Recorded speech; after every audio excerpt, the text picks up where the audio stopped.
Tonight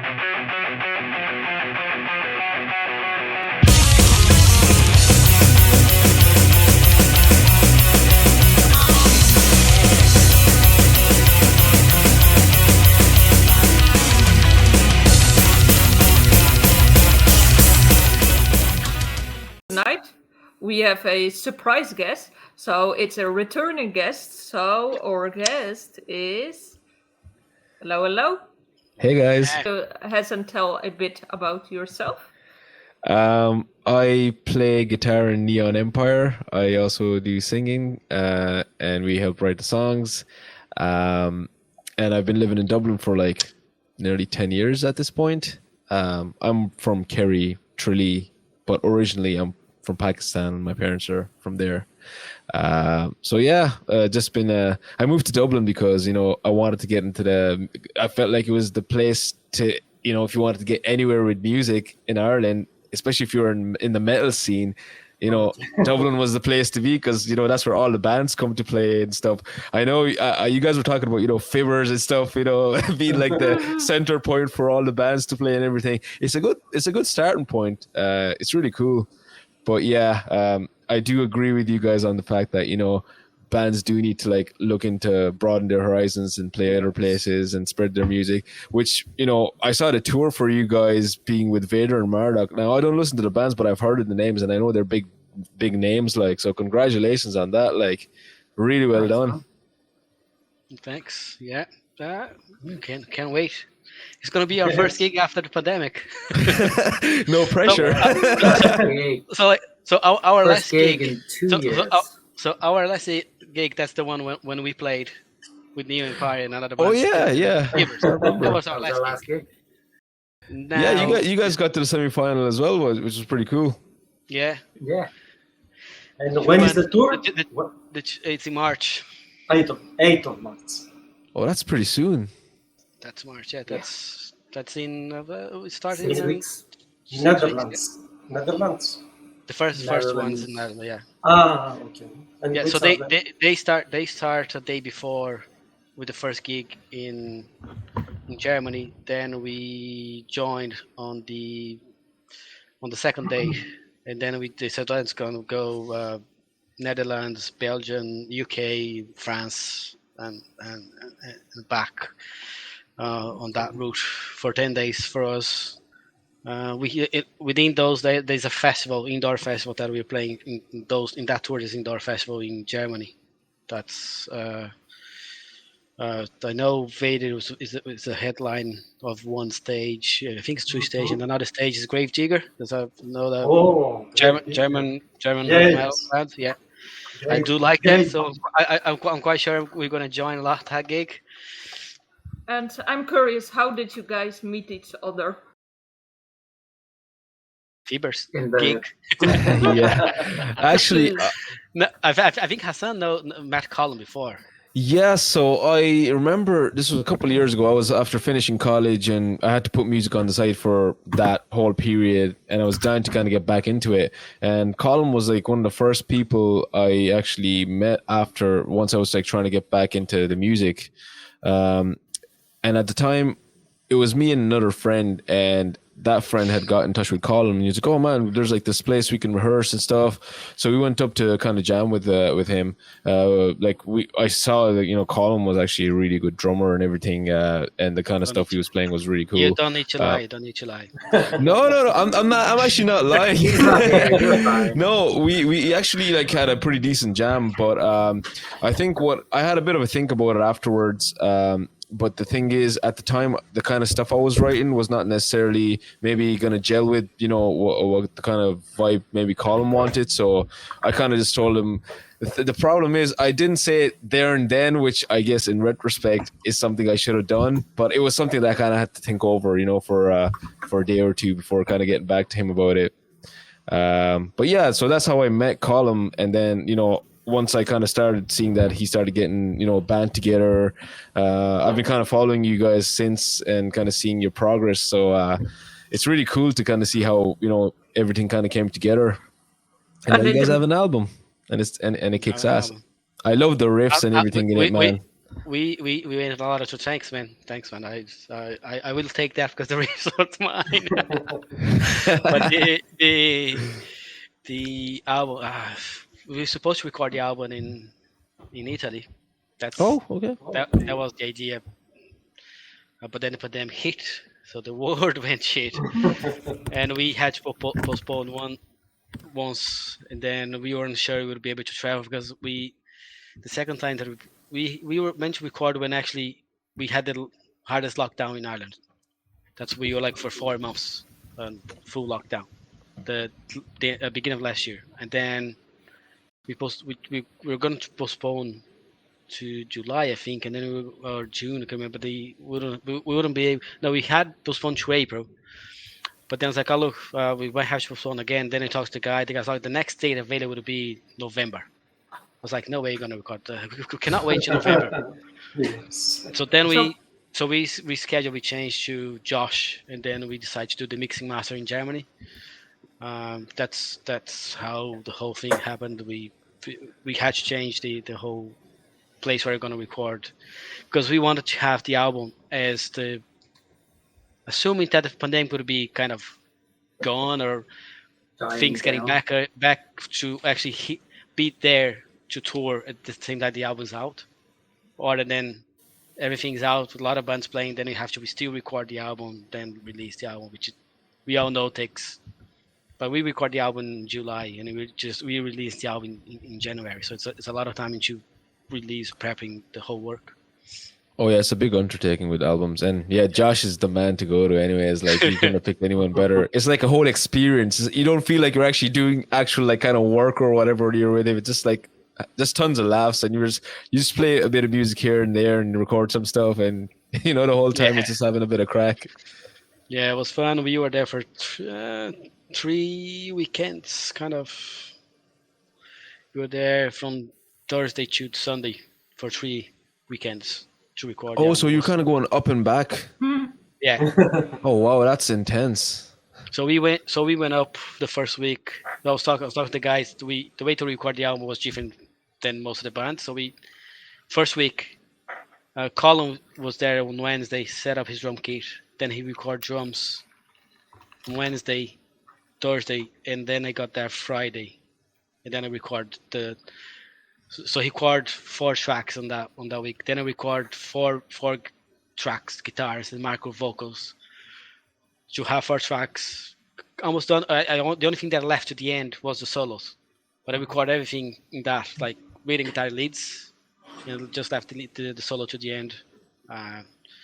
So we were back up all the time, like going up on Thursday, back up, back down on Sunday, then next Thursday back up again, and then that's how we did it. And we got our Airbnb. We stayed in an Airbnb there for 4 of us. Quite intense. It was nice. Yeah, I got to snuggle with Cullum in our one bed. I hope you went in the winter in that case. Oh yeah. I used him for warmth. But it was nice just to be able to kind of like hang out just the two of us.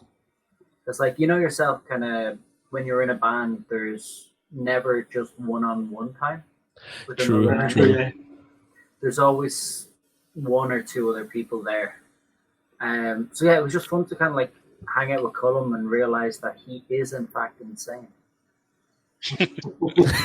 So speaking about Night Hags, so U-Bot are playing modern extreme metal. So I'm wondering, how do you think the Irish metal scene and extreme metal scene has developed throughout the years, and how Night Hag fits in this changing environment? I'm not sure. I don't actually. really think Night Hag fits into the Irish metal scene. The I- Irish I- metal scene is constantly evolving. Like there are new I- bands, new like- genres. Yeah, when we say, I agree with Matt when he says, not because Hassan is here, but when he says that New Empire is one that has potential to break the Ireland and go out, but because every time that I try to listen to most of the Irish bands, it almost sounds the same. Like I respect the work. Like I respect a lot of the work. When I got here, I was the first band that I liked. What's the name? Jeez, they're not playing anymore. I don't think they're playing anymore. Asect. No, it's a mix. It's some of the guys that are from Cuba there now. They opened Sepultura back a few years ago. At the Academy. I can't remember the name. Well, They are the question mark. Sectile? Warpath. No. Warpath. Oh, good ones. Yeah, I've heard of them, yeah. Yeah, Yeah, Warpath are very good. I like them because they were more what I was listening to, extreme fast beat. But everything else I couldn't get into. I tried to listen to few bands like I cannot get into. But it is just my personal taste. In terms of scene or breaking the bubble or making things happen, it's something that you don't have control because you cannot control what people's gonna like or not. And the modern when we record the album, I sent you the guy who's booking a few dates for us in summer this year, and he was like, "Oh, it sounds very modern because that's how the sound of the recording is." But now listening, now reading the feedbacks that you're getting from the reviews, and I get that we are a mix of late nights and early 2000s kind of sound because that's kind of my background in terms of riffs. Even though the guitar tone would be different because it's more modern than the bands of specifically death metal bands or extreme death metal bands. It's a different guitar tone, guitar sound.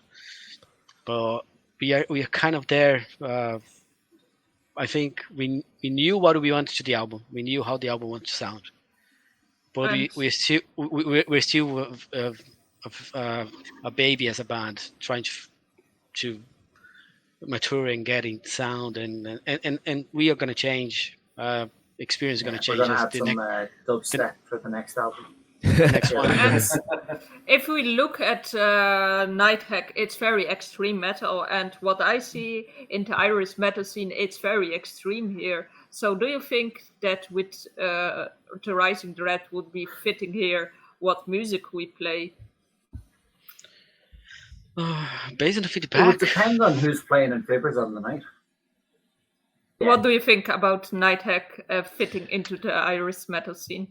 I listened to it like about twice today at least. I think it definitely stands out. you can say you didn't like. We're fine with that. No, actually, on the contrary, I liked a good bit of that album.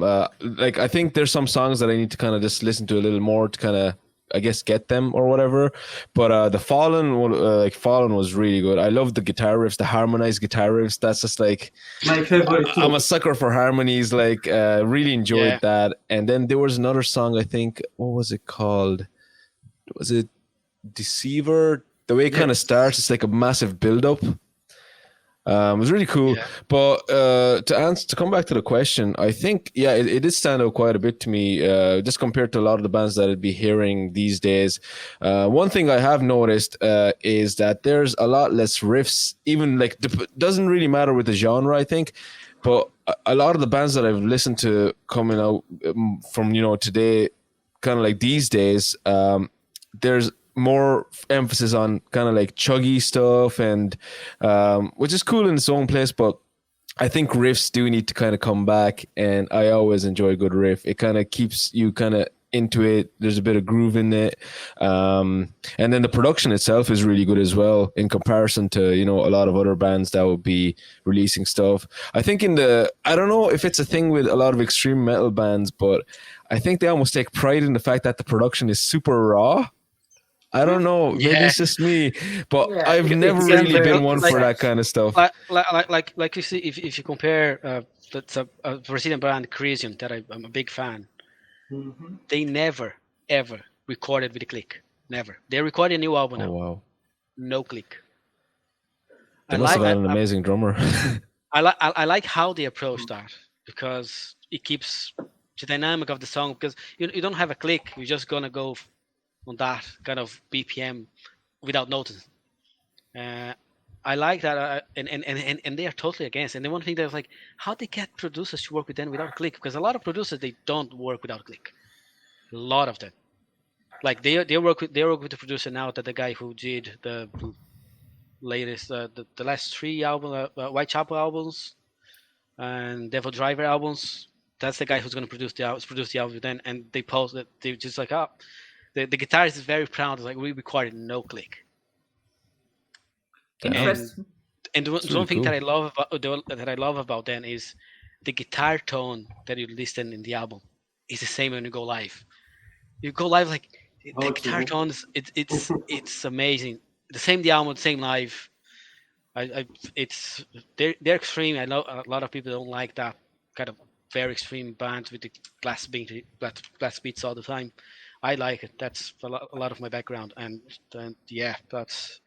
But they kind of, when it comes with the old school death metal bands, they're very proud to be raw, kind of thing.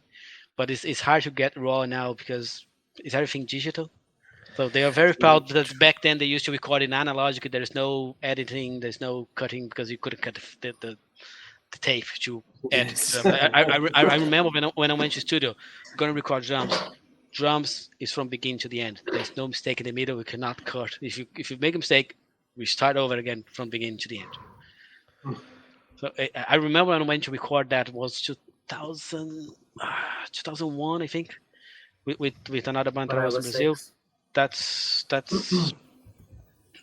but a lot of death metal ones, they're proud to be raw, because the way that the death metal fan sees, like, I'm listening to something that I want to go watch live, is that. When you say that's raw, that's that. But when it comes to a lot of bands that they modern sound, and even ourselves, I'm not excluding ourselves, because we have only one guitarist in the band. There's no way Iron Man is going to happen in live. I'm not going to use samples. We're not going to play with the click. It's going to be the way that we sounded when we played live with New MAIr. It's going to be a raw, but it's going to be, all the arms is going to be there, all the solos are going to be there, all the leads is going to be there. Matt has to go to hold the rhythm there in the back. Do you have to put on distortion on your bass for those sections? Yes. Behringer Ultra Bass pedal that I click quite aggressively, and I think I've broken the spring, but yes, I have thrown the idea out of me getting a double neck guitar bass, but that gets shot down very, very quickly. That's A lot of details. That's kind of like how I feel when I have that kind of death metal background. When I was singing, when I watch a band playing live, and they playing with the click or playing with the samples, or I was like, I want to see live. Like, I don't want to listen to the album. I want to listen to the album. I'm gonna listen to the album. I want to see the power live. I'm a big fan of Parkway Drive. Big fan. Oh yeah, fucking love Parkway Drive. But they use samples in parts that it's one song that they have that kind of crowned sing in the back from the last album. Wild Eyes. Pray. I think Spray. Yeah, I think Spray. Yeah, and I think it's Pray. And they use the sample live. I was like, if you leave the crowd will do that. You don't need the sample. Yeah, that's true. Yeah, it's interesting. That's how I feel. That's why I personally don't want to play with the click.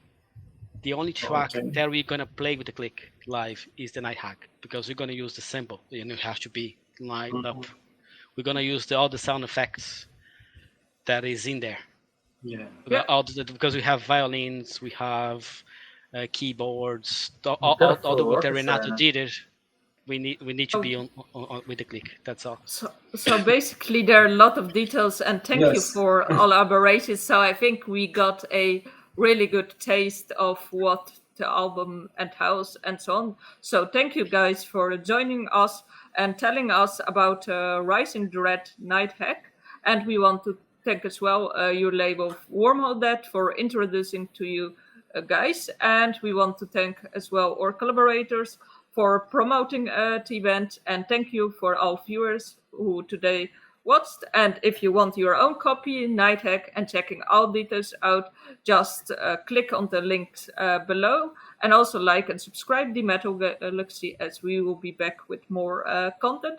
And we are giving the final word to Hassan first, and then to therisendread. Thank you so much for having me on, and thanks to everyone that tuned in to watch. And go listen to Night Hag. It's a great album. Thank you, guys. So enjoy tonight. Bye. Bye, guys. Thanks. Bye. Thank you.